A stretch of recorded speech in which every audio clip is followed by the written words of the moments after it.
o de los avances tecnológicos más grandes, científicos, parten al pensar lo impensable. ¿Y a qué me refiero con esto? A que muchas veces, ¿cierto? Uno como desde el puesto del alumno le cree todo al profesor, por así decirlo, y ve eso como una verdad absoluta. Esto me lo enseñaron así y así es. Pero en las ciencias muchas veces tenemos que salir de esa casilla.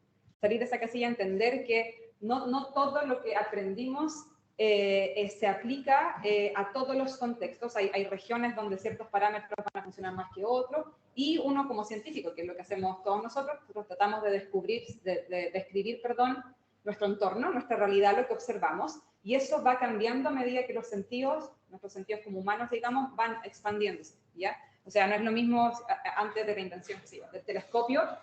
Ahí nuestra realidad era muy acotada, inventamos esta herramienta nueva, o microscopio, lo que quieran, y esa realidad se expande, y ahora necesito un nuevo lenguaje, probablemente para describir lo que estoy observando, ¿ya? Y eso así ha pasado durante toda la historia como científica, ¿ya? Que siempre tenemos que ir redefiniendo, y esta teoría que explicaba todo aquí, no me explica esto de acá, entonces me expando, hago un nuevo lenguaje para tratar de finalmente describir el entorno, lo que nos rodea, lo que queramos nosotros hacer como científicos, y ojalá que esa descripción matemática y física me dé la habilidad de predecir ciertos fenómenos, ¿ya? Eso es un poco la idea. Entonces, no quiero que pierdan de vista eso durante toda la escuela, sobre todo en computación cuántica, que igual es un área que de alguna forma todavía está en pañales. O sea, vimos, es cierto, la presentación de Luciano en la mañana, donde uno ve el prototipo computador cuántico, y es un monstruo. O sea, es una sala gigante que tenemos que enfriar un montón de cosas para lograr tener acceso a ese computador. Entonces todavía está lo que se está desarrollando, y por lo tanto no pierdan en vista eso también, de que quizás en algún futuro les va a tocar a ustedes también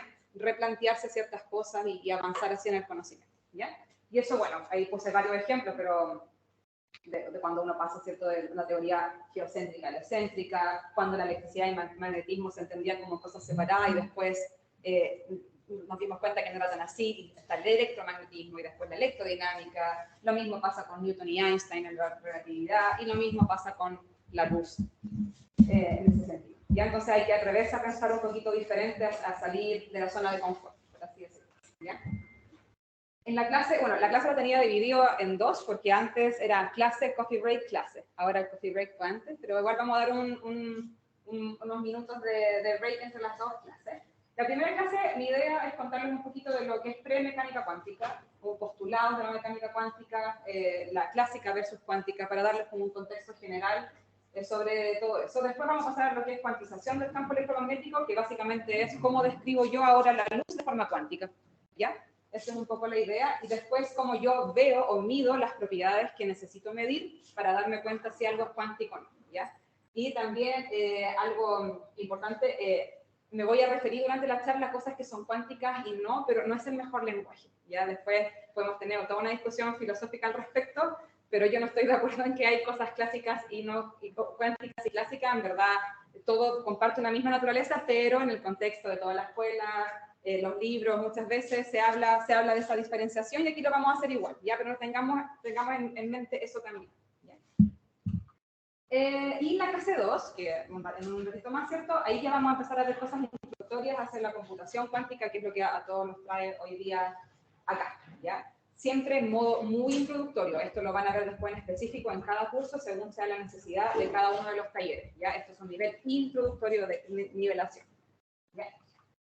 Entonces, pre-mecánica cuántica, la pregunta clave, ¿cierto?, que está presente a lo largo de toda la historia, es ¿qué es la luz? ¿Ya? Y en general nosotros en nuestro mundo, por así decirlo, tenemos dos formas de describir fenómenos. Hay fenómenos que son ondulatorios y hay fenómenos que son corpusculares. Y cada uno de esos dos fenómenos tiene consecuencias distintas, y esas consecuencias las podemos medir. Y a través de esa medición nosotros nos damos cuenta, oh, esto es una onda, esto no es una onda, es otra cosa, ¿ya? Entonces, por ejemplo, si uno tiene un experimento de rendijas, acá no se alcanza a ver bien por la luz, pero aquí hay una rendija, ¿cierto? Donde va a pasar, en este caso, una onda de agua. Y en la onda de agua, si yo tuviera la opción de tener una pantalla ahí que mida la propagación de esa onda, nos daríamos cuenta que hay un máximo de intensidad, y después esto decae hacia los costados, ¿ya? Pero si tuviera dos rendijas, y paso la misma onda de agua, voy a ver un patrón de interferencia, ¿ya? Entonces, en general, nosotros asociamos patrones de interferencia con ondas. Si nosotros hacemos el mismo experimento, pero con pelotas de tenis que van cruzando a una rendija, vamos a ver una línea, que son las pelotas de tenis que logran llegar a la pantalla. Y si tenemos dos rendijas, vamos a ver dos líneas, ¿ya? Entonces, a eso en general es una forma bien explicativa nada más de verlo, pero no tenemos un fenómeno ondulatorio, no hay una interferencia ahí, ¿ya? Es una cosa diferente, ¿ya? Entonces, describimos así las cosas en general, depende de la consecuencia que veamos, le vamos a poner un nombre, una etiqueta a ese fenómeno que estamos viendo. Pero ha sido un tema controversial a lo largo de toda la historia, en general, por muchos siglos de diferentes científicos, se han debatido en esta pregunta de qué es la luz. ¿La luz es una onda, es una partícula? ¿Qué es? ¿Ya? Había gente, cierto, como Aristóteles, Descartes, que de alguna forma pensaban que no, que la luz era una partícula, era algo que te llegaba al ojo, el ojo procesaba algún tipo de información, pero era una partícula, era algo de ese estilo. Pero también había mucha gente que pensaba que no, que esto era una luz, y en particular, hacia fines del 1800, se establece a través de experimentos de que la luz finalmente era una onda. ¿Ya? La luz tenía asociado un comportamiento, una fenomenología ondulatoria, ¿ya? Ahí está todo el contexto de todo lo que es las ecuaciones de Maxwell, toda esa teoría que era muy sólida, consolidada y daba cuenta de la realidad que estábamos estudiando. Y fue la verdad, por así decirlo, la teoría como canónica por mucho tiempo, ¿ya? Hasta que, nuevamente, como les comentaba al principio, aparecen ciertos experimentos que no dan cuenta de eso, ¿ya? O sea, que si yo ocupo una teoría ondulatoria como yo la conozco, no puedo explicar ciertos experimentos o ciertas observaciones que estoy haciendo. Dentro de eso está la radiación de un cuerpo negro, el efecto fotoeléctrico, el que el átomo no colapse, que toda la materia no colapse. En todo lo que era la electrodinámica clásica uno veía que si habían partículas que estaban constantemente siendo aceleradas, ¿cierto? Que incluye a un movimiento en círculo, como se pensaba el átomo en esa época, entonces todos estos electrones deberían colapsar al núcleo, y eso no pasaba, claramente. Entonces, ciertamente había parte de la teoría ondulatoria que por muy bonita y concisa y canónica que estaba, no lograba explicar todo, ¿ya? Y en ese momento, es lo que les comentaba al principio, uno tiene que replantearse las cosas, de alguna manera pensar qué pasa si esto que es tan así, o que yo pensé que era así, en verdad no es tan así, necesito alguna otra herramienta para poder describirlo mejor. En ese contexto, entonces, es donde aparece, ¿cierto?, Planck y Einstein en el contexto del efecto fotoeléctrico, donde ellos básicamente hacen eso. ¿Qué pasa si esta luz en verdad, me cambio de nuevo de equipo y digo, de alguna forma tiene un comportamiento corpuscular? Entonces la energía va en paquetes de energía, que en ese momento se llamaban los cuantas de luz, que después pasó a ser fotón, ¿cierto?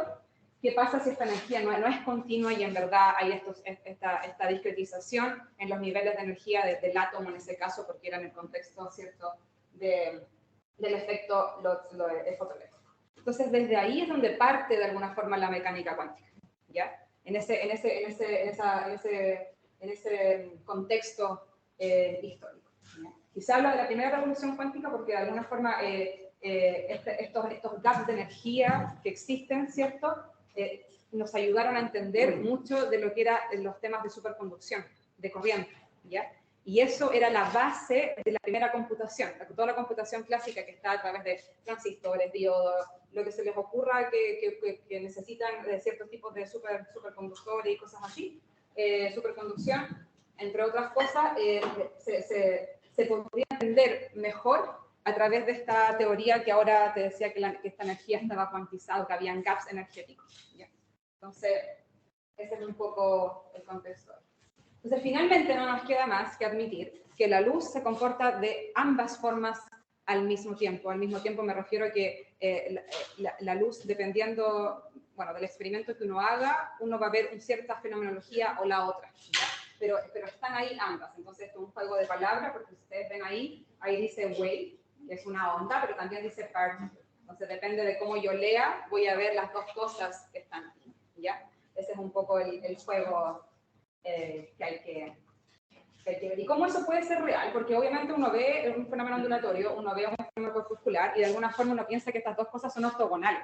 Es como, no, ¿cómo puede ser que estas... De hecho, en estricto rigor, uno ya, bueno, los que están aquí más familiarizados con la cuántica o han tenido cursos de óptica cuántica, uno como que dice, no, sí, yo lo entiendo. Pero en verdad es extremadamente no trivial pensar que estas dos cosas existen y que es así. Y aún más no trivial pensar que toda la materia es así. O sea, que esta dualidad de onda-partícula no se aplica solo al fotón, sino que al electrón, al protón, a toda la materia. Y ahí empiezan a hacer todas estas preguntas más filosóficas, de por qué yo no veo la consecuencia cuántica en nosotros, ¿cierto? En los esquemas más macroscópicos, porque eso no está, ¿ya? Entonces, a mí me gusta presentarlo así, siempre lo hago en mis clases, de que esto es como un cilindro, y dependiendo desde donde yo alumbre el cilindro, voy a ver que esto es un cuadrado o esto es un círculo. Y esas proyecciones a principio se pueden entender como dos cosas que no puede ser que sean la misma cosa, pero lo son, porque en verdad la realidad es un poquito más completa que solamente esa proyección, ¿ya? Y aquí, esto es parte de mi cosecha, pero yo creo que incluso tal vez ni siquiera entendemos completamente la luz y el fotón, y quizás ni siquiera es ni una onda ni una partícula, sino que es algo un poquito más grande, por así decirlo, más completo, y quizás es una realidad que vamos a entender después, más adelante, otros científicos. Dale, Daniel. Eso ahora la naturaleza tiene que ver con el unido, tiene que ver principalmente con lo que yo le estoy haciendo. Ahora tenemos una fuente de luz. El bombardeo no sea algo, esa luz ya de cómo la trabajó, la batería va a mezclar una onda y una partícula, o depende de esa luz. No, depende de la pregunta que tú estás haciendo al sistema. La luz es la luz, el fotón es el fotón, pero yo al fotón lo puedo meter en un experimento o hacer alguna medida donde yo básicamente le estoy preguntando, fotón, ¿tú eres onda? Y el fotón me va a responder, sí, yo soy onda, puedo ser onda. Y puedo tener otro contexto donde le digo, fotón, tú eres partícula, y el fotón me va a decir, pues sí, soy partícula. De la forma en que tú estás midiendo me voy a comportar así, de esta otra forma me voy a comportar así. De hecho, hay unos experimentos, bueno, Pablo se debe acordar más, pero que habían unos experimentos donde uno tenía, que no me acuerdo muy bien, pero una cavidad acá y una cavidad que es más chica al otro lado. Entonces, en una cavidad, el mismo fotón que entraba podía realmente comportarse como una onda dentro de esa cavidad, y después pasaba de una a la otra, y la otra tenía otras dimensiones, otros contextos donde se comportaba como una partícula y era el mismo fotón, digamos. Entonces, realmente depende de lo que yo estoy haciendo con esa luz, digamos. Pero la luz tiene esa dualidad. Y lo que yo les planteo nada más que, ojo, que hoy en día entendemos que es una dualidad, pero tal vez en 100 años más entendemos que es algo un poquito más grande que eso también. ¿Ya? Entonces, de ahí nace la mecánica cuántica, de todo este contexto, y explica las leyes de la física a escalas muy, muy pequeñas, ¿ya? Del orden del tamaño de un átomo, pero en realidad todo es cuántico en el sentido de que esa escala muy pequeñita de alguna forma es responsable de todo lo macroscópico también. Entonces es muy raro hacer esa diferenciación de que algo es cuántico o algo no. En verdad, la base, la teoría base para explicar los fenomenologías es una teoría cuántica, ¿ya? Voy a hablar un poquito más adelante de eso después. Pero es una formulación que sí tenemos que admitir que es muy contraintuitiva, ¿ya?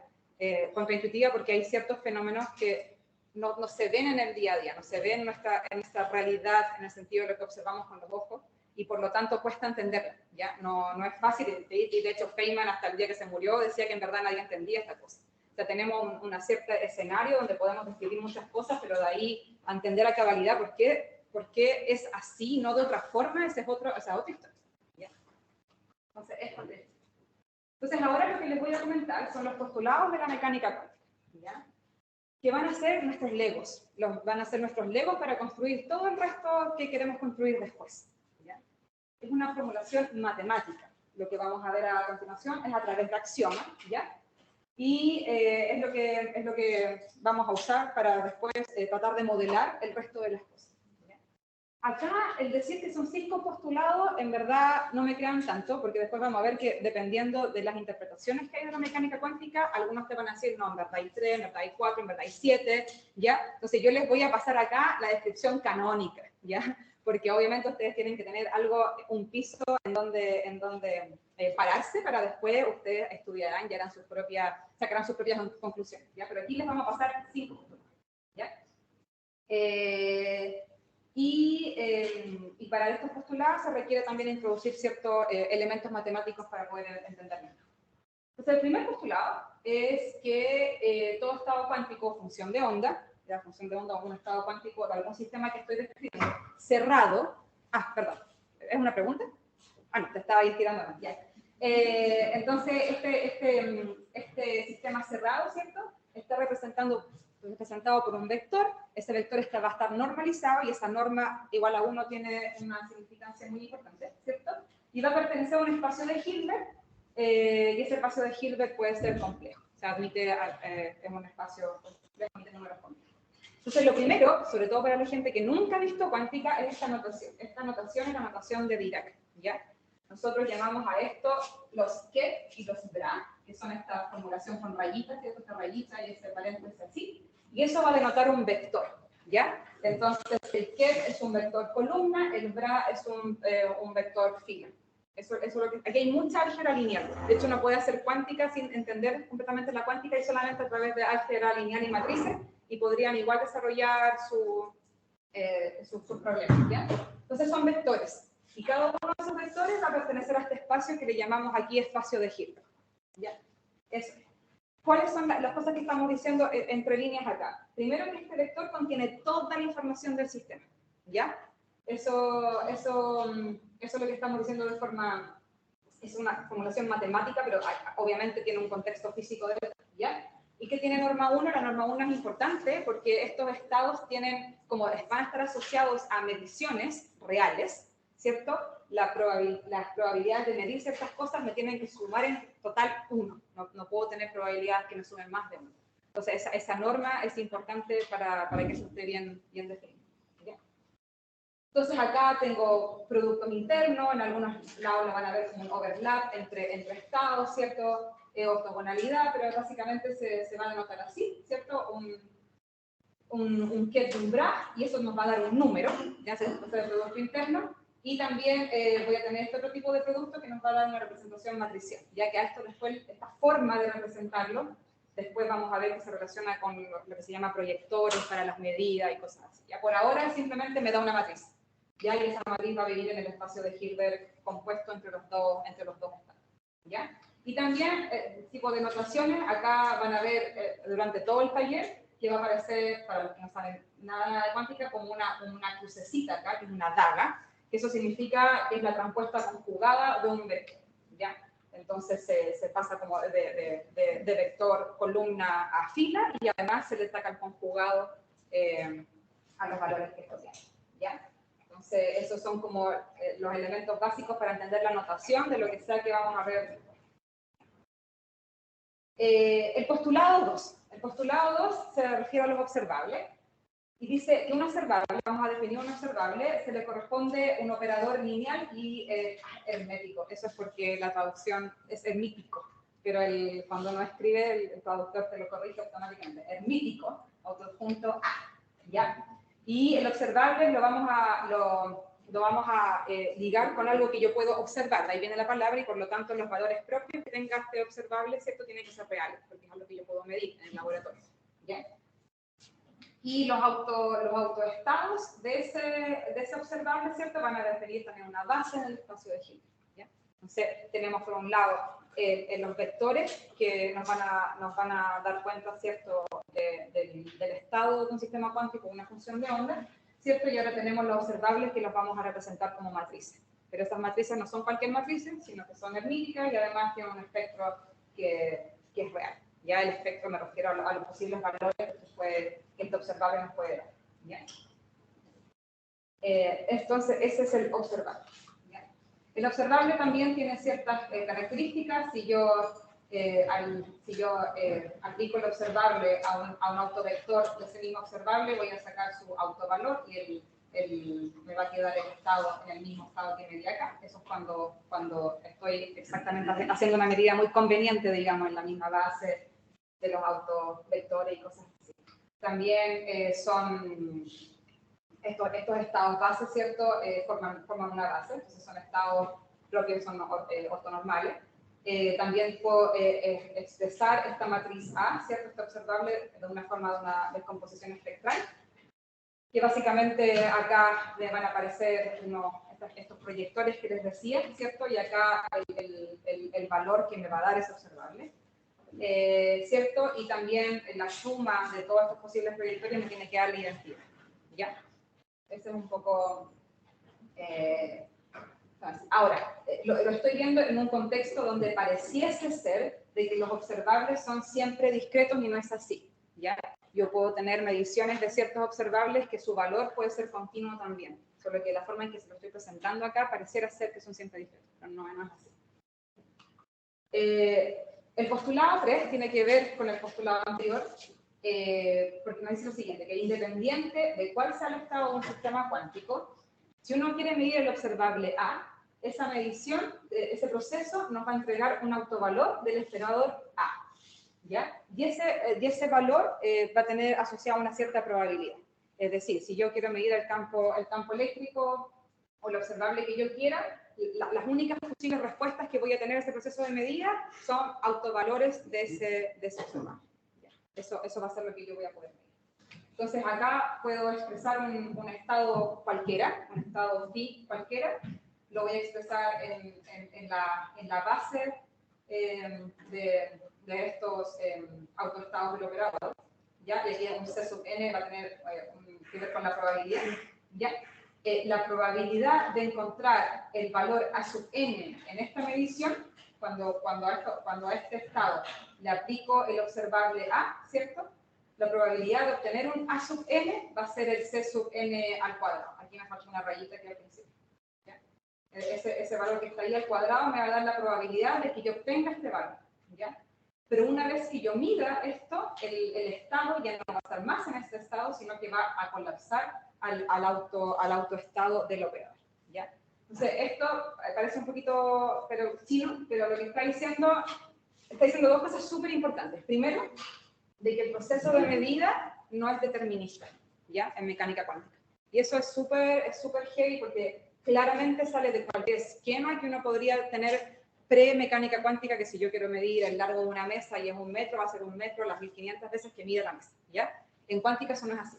En cuántica, cuando me voy a este régimen de escalas más pequeñitas de energía, pasan cosas un poco distintas y resulta que cuando mido en el mismo ejemplo, ¿cierto? El tamaño de una mesa cuántica más chiquitita, resulta que la respuesta a eso puede variar, ¿ya? No va a ser la misma siempre, y cada uno de los valores que me entregue ese proceso de medida va a ser aleatorio, ¿ya?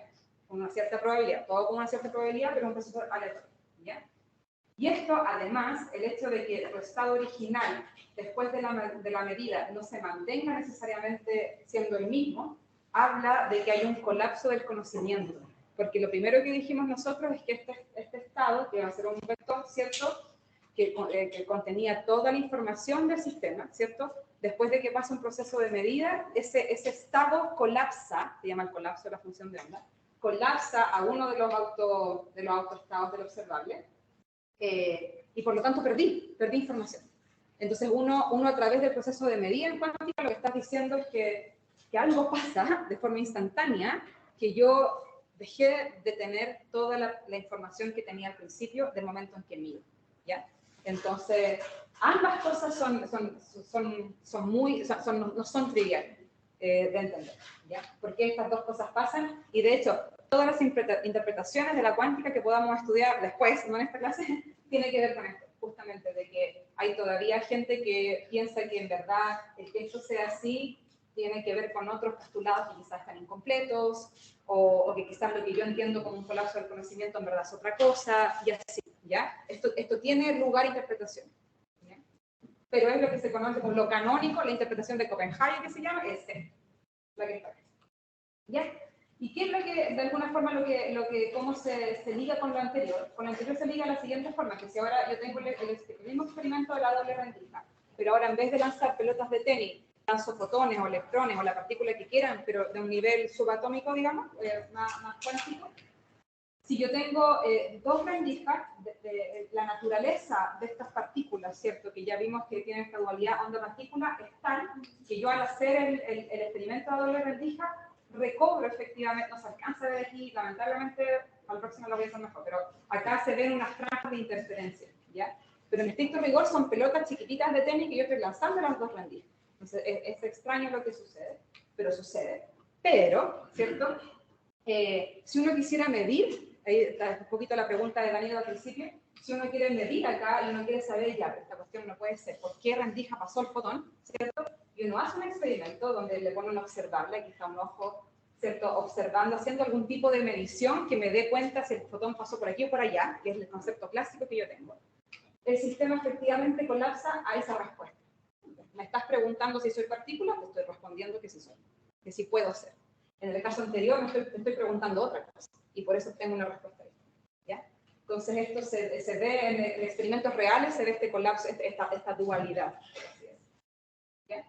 Entonces, aquí aparecen cosas también mucho más filosóficas que después uno puede discutir, pero que de alguna forma la cuántica te está diciendo que del momento en el que yo observo una realidad, la realidad puede cambiar de alguna manera, ¿ya? Y eso tiene otras consecuencias mucho más allá de esta clase, y de hecho, incluso mucho más allá de la física en sí, qué es lo que estoy midiendo, o qué tanto estoy interactuando yo con un sistema al momento de medirlo, y si estoy viendo o no lo que yo quiero ver, digamos, ¿ya?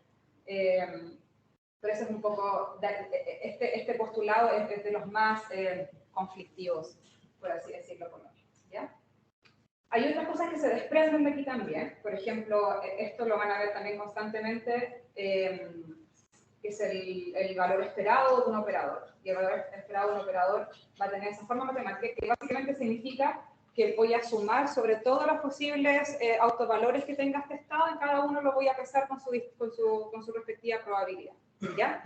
Y eso es importante porque es como, en otras palabras, es decir, que el valor esperado lo puedo interpretar como un promedio de una serie de medidas de A en un conjunto de sistemas preparados idénticamente. Después ustedes van a ver más en los detalles de computación cuántica que cuando uno dice que voy a preparar un estado idénticamente, eso tampoco es tan así. O sea, hay muchas cositas acá, detalles detrás que hay que volver a pensar un poco más cuando uno lo está ejecutando, ¿ya? Pero básicamente eso. Y de aquí también sale lo que se conoce, uno de los principios más fundamentales de la cuántica, que es el principio de incerteza, de incertidumbre, ¿ya? Que es cuando yo saco la incerteza, o sea, más o menos lo que me puedo... ¿Cuál es el rango de certeza que tengo al medir algún observable, alguna característica? La certeza o incerteza, como uno quiera ver, ese delta que está acá, si uno tiene dos variables que son conjugadas, digamos, uno puede ver que no hay una precisión infinita para medir estas dos cosas, ¿ya? Y esa es una de las también principales consecuencias de la cuántica, que obviamente es muy contraintuitiva, porque si yo estoy en un espacio real de una partícula y quiero medir su velocidad y su posición al mismo tiempo, lo voy a poder medir, ¿ya? En la escala que estoy haciendo, estoy en cuántica, para algunas variables, cierto set de variables, me está diciendo, ojo ahí, porque no están así. No puedo medir con infinita precisión todo.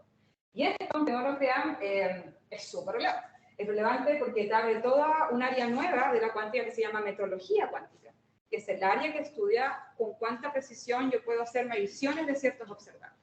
Y una de las consecuencias más lindas, a mi juicio, de este principio, o de cómo se puede jugar con estas incertezas, es la detección de ondas gravitacionales. La detección de ondas gravitacionales necesita recursos cuánticos, necesita un estado cuántico que se llama estado de squeezing, que no lo vamos a ver acá porque no hay tiempo, pero necesita de este estado para alcanzar la precisión necesaria para poder medir la perturbación chiquitita que está haciendo la onda gravitacional del agujero negro que está a 1500 años, ¿ya? O sea, de no ser por la cuántica, por ese recurso, no podríamos llegar a la precisión que se necesita para poder observar.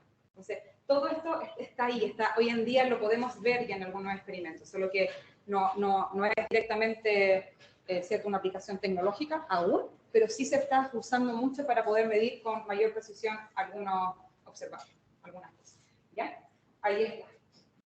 Pero obviamente también en cuántica yo puedo tener un set de operadores que sí conmutan. Conmutan significan, ¿cierto?, que ese corchete de acá va a ser igual a cero y que por lo tanto sí puedo medir con mucha precisión. Pero esos son casos especiales de cuando eso ocurre. ¿Bien? Entonces esta es una de las consecuencias también más interesantes que uno puede ver. El postulado 4 tiene que ver con la evolución, ¿ya? De nuevo, por un lado tenemos una forma de evolucionar, no me gusta llamarlo así, pero una forma de hacerlo es a través de medida. Yo tengo un sistema, quiero medir, y ya hemos visto que cuando hago ese proceso de medida, mi estado inicial colapsa a uno de los autos vectores de ese observador. ¿Ya? Pero si yo no hago una medida, imagínense que está mi estado cuántico ahí, mi qubit, mi átomo, mi fotón, lo que sea, y yo no quiero hacer una medida, quiero ver cómo esto evoluciona naturalmente sin que yo intervenga, ¿ya? Esa evolución sí es determinista. Entonces, y se rige por la ecuación, por esta ecuación que es la ecuación de Schrödinger, ¿ya? El H aquí lo que está representando es la energía del sistema, de un sistema cerrado. Cuando tengo sistemas abiertos, que quiere decir que puedo tener pérdidas o ganancias de energía, o el fotón se puede ir a vivir a otro sistema un poquito más grande, ahí tengo que usar otro formalismo para ver esta evolución, ¿ya? Pero para sistemas donde se conserva la energía cerrados, con la ecuación de Schrödinger es más que suficiente. Y puedo ver la operación de esta forma, ¿ya? Y esa evolución es determinista. ¿Dónde está lo indeterminista? Cuando después yo quiero medir el estado de salida de esto. Cuando yo mido el estado de salida, ahí también, depende del problema, van a tener ciertas probabilidades de que medir alguna cosa o la otra, y ahí el sistema se vuelve de nuevo aleatorio. Y ahí aparecen las probabilidades, ¿ya? Entonces, ese es un poco el contexto. Ahora, para lo que ustedes van a ver acá, que es computación cuántica, nos sirve mucho más tener esta forma de evolución, ¿ya? Que es a través de una operación unitaria, un operador de evolución unitario. Así lo van a ver ustedes en los circuitos, en lo que hagan de manipulación de qubit, van a ver que un qubit inicial puede evolucionar a otro qubit final a través de una operación unitaria, ¿ya? Más que no van a ver la ecuación de Schrödinger en esta semana, pero sí van a ver esto, sí van a ver el tema de la operación unitaria, ¿ya? A priori no es fácil ni saber ni el hamiltoniano de un sistema, ni la energía, digamos que, o la dinámica que lo gobierna, por así decirlo, los hamiltonianos, ni tampoco muchas veces una operación unitaria, ¿ya? Pero sí, cuando uno trabaja con qubits, uno puede ver que hay muchas transformaciones unitarias que te transforman un qubit a otra cosa, y que esa transformación unitaria uno sí la puede llevar a una realidad física en el laboratorio, ¿ya? Eso es muy entretenido. Gracias. Entonces, hasta ahora, de hecho, si se fijan, vimos 4 postulados, yo pensé que eran los 5, pero no, eran 4 los que les mostré acá, ¿ya? Entonces, lo que les he mostrado hasta ahora son postulados, que son nuestros legos, ¿cierto? Nuestros axiomas para construir todo el resto.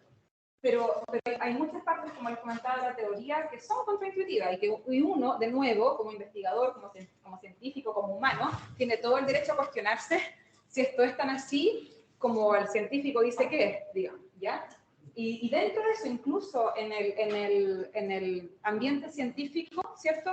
Desde el 1900 hasta la fecha, no todo el mundo está de acuerdo con la interpretación que uno le da a la cuántica, ¿ya? Yo les mostré la interpretación que se conoce como la de Copenhague, que es como la canónica que pasan siempre en los cursos de introducción a la óptica cuántica o cuántica. Ya que lo que van a ver ustedes después, los que no han dado cuántica, van a ver esa formulación, ¿ya? Pero en verdad hay hartas distintas, y aquí pueden ir a Wikipedia, ahí el profesor Esteban me sopló que hay otro paper de Adam Cabello más completo que Wikipedia, pero ahí hay un montón de interpretaciones y cada uno tiene si es determinista, si no, qué pasa con la función de onda, si no, si hay variables ocultas, que después ese concepto lo van a ver después también lo que es la información cuántica, si existe, si no existe, y así. Ya hay más interpretaciones que esta que yo les presenté.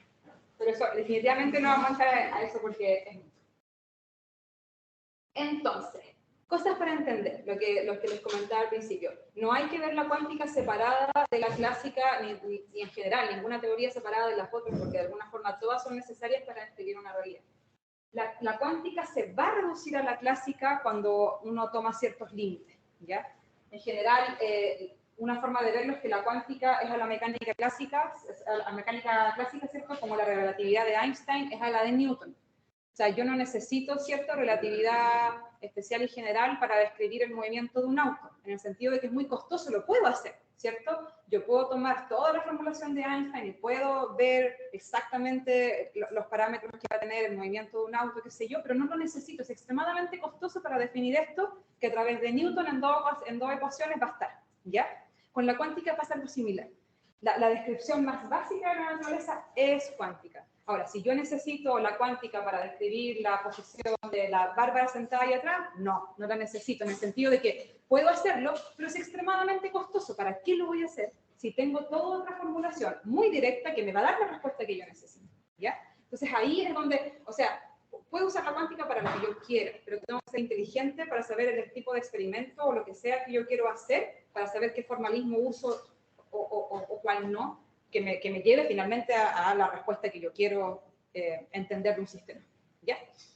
Eso un poco. Entonces, en general, cuando nosotros en cuántica, cuando tomamos promedio, normalmente vamos a recobrar una respuesta clásica. Uno de los mejores ejemplos, que no, lo podemos conversar después para quien tenga interés, pero por ejemplo, el Premio Nobel de Física del 2012, Harold, ellos lo que hicieron por muchos años es probar muchas de las consecuencias de la cuántica en experimentos. Una de estas son estos cuantos de energía, los saltos cuánticos que se llaman, ¿ya? Que quiere ver que en un sistema, ¿cierto? Cuando la energía va disminuyendo, va efectivamente saltando de un fotón. Tengo 5, después tengo 4, después tengo 3, 2, 1, hasta que no tengo fotones, ¿ya? Si tú haces un experimento, ¿cierto?, donde haces una realización, uno va a ver estos saltos, esos saltos son aleatorios tal cual como yo se los he comentado acá. Pero si yo hago el sistema muchas veces, hago muchas mediciones sobre el sistema y voy viendo las probabilidades de los distintos tipos de saltos, voy a ver un decaimiento exponencial de esa energía, que es justamente lo que la clásica me decía que era desde antes. ¿Ya? Entonces, al tomar promedio, voy a recobrar en general un comportamiento clásico. Obviamente que hay ciertas cosas cuánticas que no tienen una contraparte clásica. Lo mismo pasa desde Einstein, ¿cierto?, a la teoría, a la física de Newton. Acá en cuántica pasa lo mismo. Por ejemplo, cuando tengo un principio de incertidumbre, donde tengo estos dos conmutadores que no conmutan, claramente eso no tiene un análogo clásico. Por mucho que yo saque promedio y cose tratar de entender, hay una parte que es fundamental, que es distinta en la cuántica que la clásica. ¿Ya? Otro ejemplo de eso es el entrelazamiento. El entrelazamiento no tiene una contraparte clásica, no como lo vamos a ver en el formulamiento, ¿cierto?, de la computación cuántica y la información cuántica. También es un ejemplo de que eso no es tan así. Aunque uno clásicamente igual puede tener medidas correlacionadas. Ojo, no significa que en clásica uno no puede tener correlaciones en las medidas. Son cosas diferentes, ¿ya? Entonces eso es un poco, ¿ya? Entonces, eso ya se los comenté, ¿cierto? Que la descripción de la naturaleza más fundamental es cuántica y todo depende del problema que uno quiere resolver. Entonces, ahora vamos a la pregunta como importante, que es, ahora que sé todo esto y tengo los postulados, ¿cómo yo describo la luz de forma cuántica? ¿Cierto? ¿Qué es lo que quiero hacer? Y para eso existe lo que se llama la cuantización del campo electromagnético. Ya esto lo van a ver en los primeros cursos de mecánica cuántica 1 o óptica cuántica. Van a ver esto. Uno parte de las ecuaciones de Maxwell, que son, como les comentaba, todo lo que se sabía bien hasta antes de la cuántica. Aquí esto describe la onda, ¿cierto? Que la luz es un campo electromagnético que es una onda, ¿cierto? Y todas estas ecuaciones que describen esa dinámica. Y uno desde acá también puede derivar lo que es la discretización de la energía en este caso. Entonces, uno puede partir de algo muy simple, que es un campo polarizado, monomodal, ¿cierto? Que significa que va en una dirección y que tiene una sola frecuencia, ¿cierto? Donde ni siquiera vamos a considerar el espectro espacial, la parte transversal, ¿cierto? Vamos a quedarnos en la aproximación paraxial, ¿ya? Y uno desde ahí puede escribir el campo eléctrico de esta forma, donde uno de adrede pone ciertas funciones con el nombre Q y P, para que después tenga un símil con las variables canónicas, ¿ya? Para hacer ciertos análogos. Entonces, uno tiene este campo así, tiene su campo magnético asociado y tiene estos operadores Q y el de Q a de T, que va a ser el P o va a ser el análogo al momentum canónico, ¿ya? O sea, uno tiene esa serie de ecuaciones. Si yo tomo esos dos campos clásicos y les saco la energía, esto que está acá nos va a dar esta energía por modo, ¿ya? Y esa energía por modo, para los que se acuerdan, ¿cierto?, equivalentemente análogo a un oscilador armónico, ¿ya?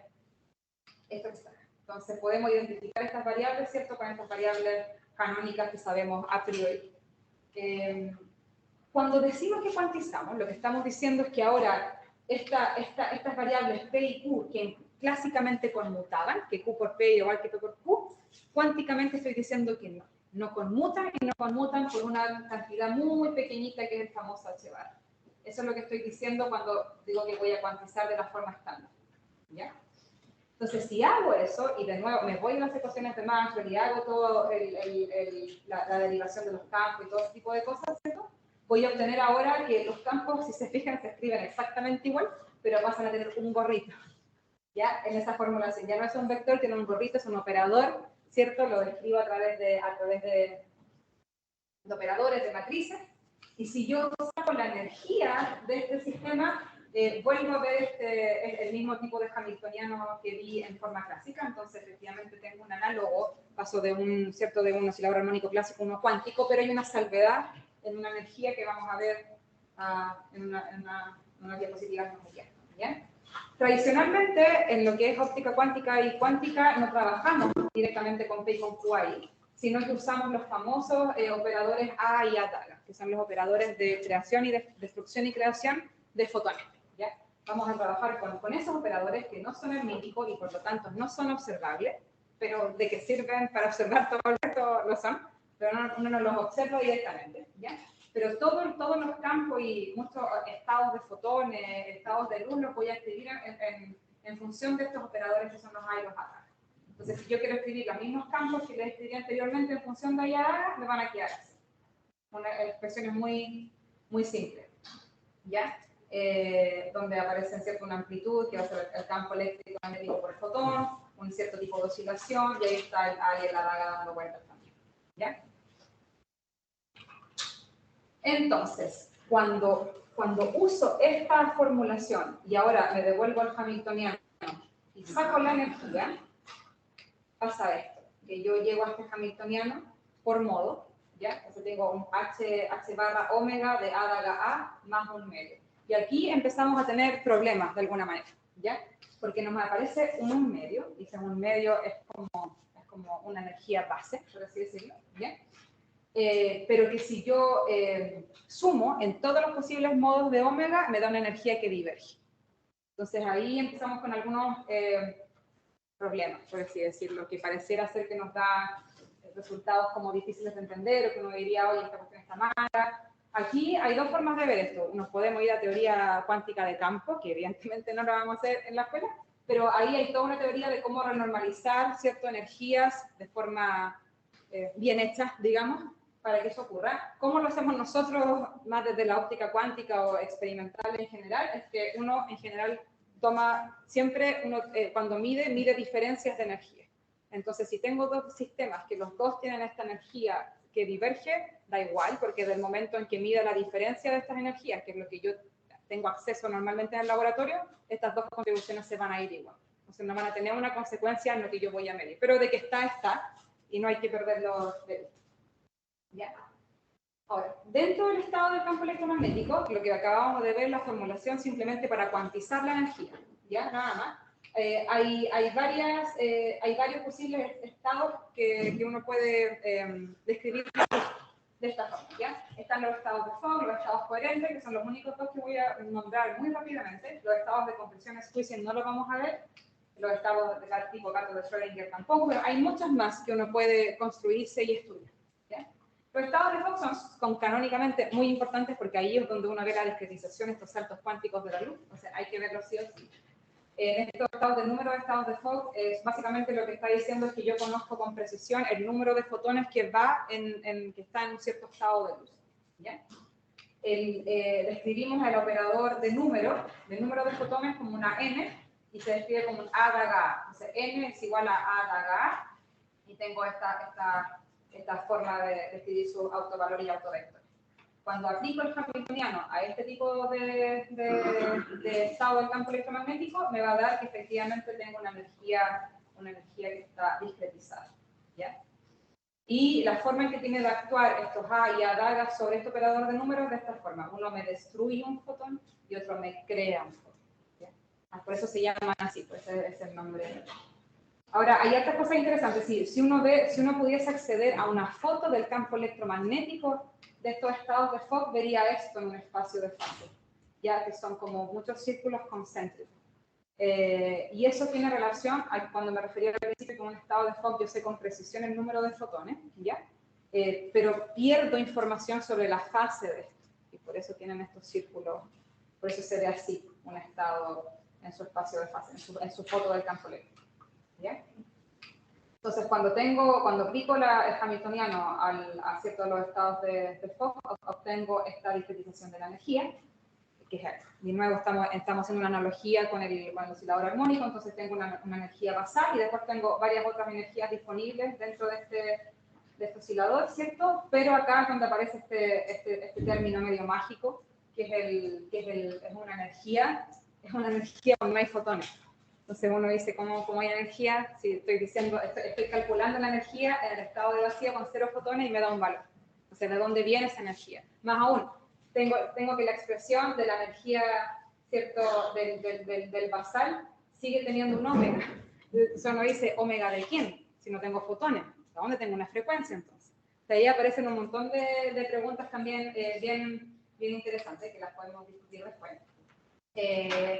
Pero si bien en el vacío te estoy diciendo que no tengo fotones, es cierto, esta energía que diverge. Y además de eso, si yo saco la variancia del campo eléctrico, también aparece una fluctuación en el campo eléctrico. ¿Ya?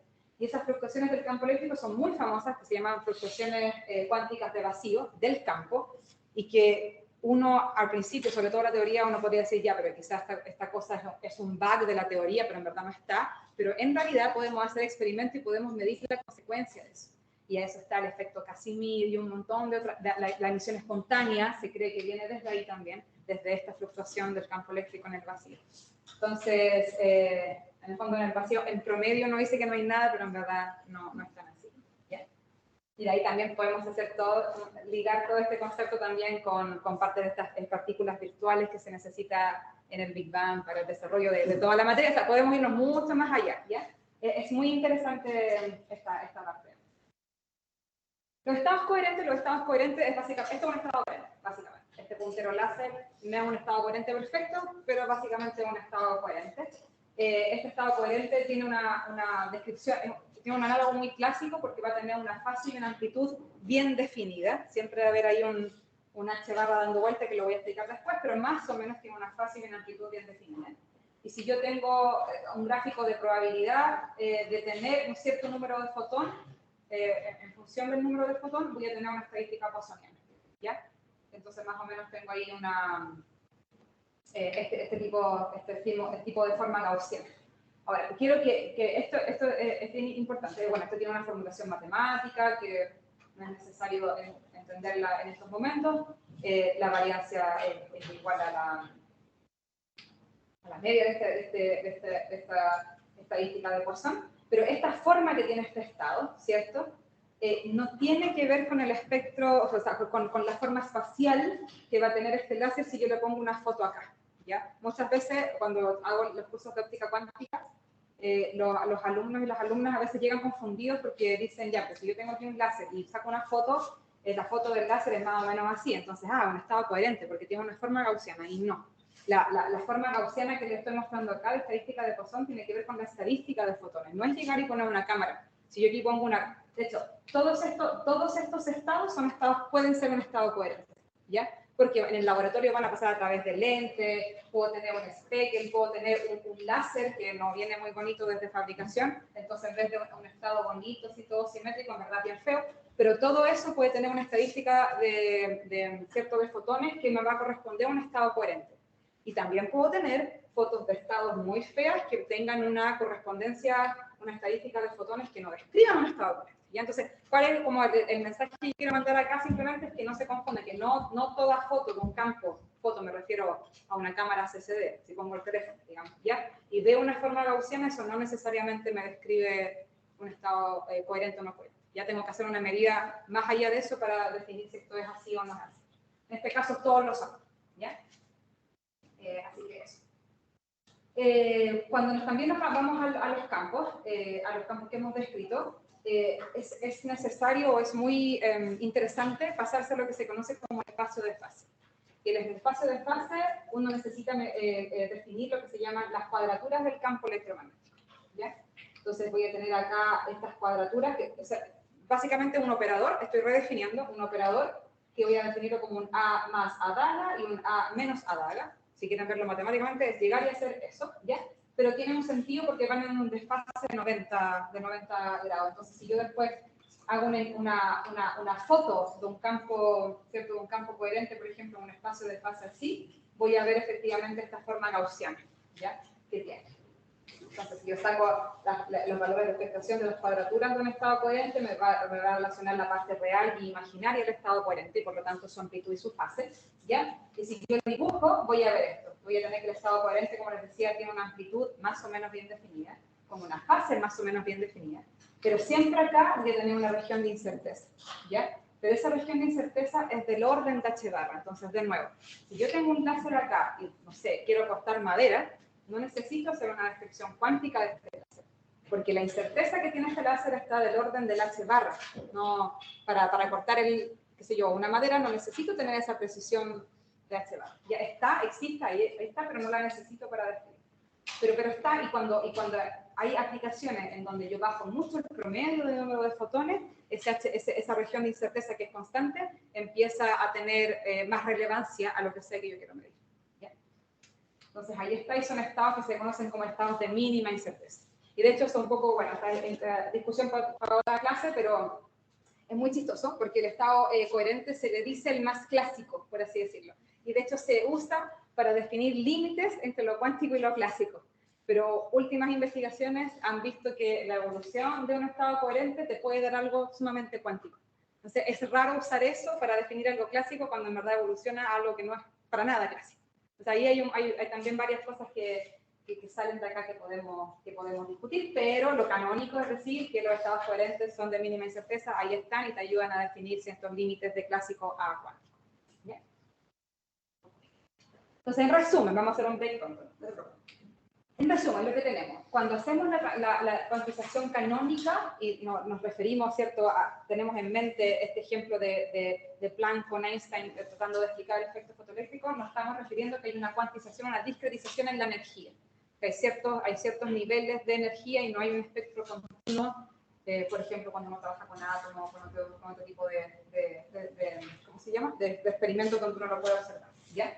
Entonces, no todo lo que tiene gorrito, que se formula como un operador, tiene un espectro discreto. Uno puede también tener espectros continuos de las cosas, ¿ya? Esto es importante, que uno no puede esperar necesariamente ver consecuencias clásicas, ¿cierto?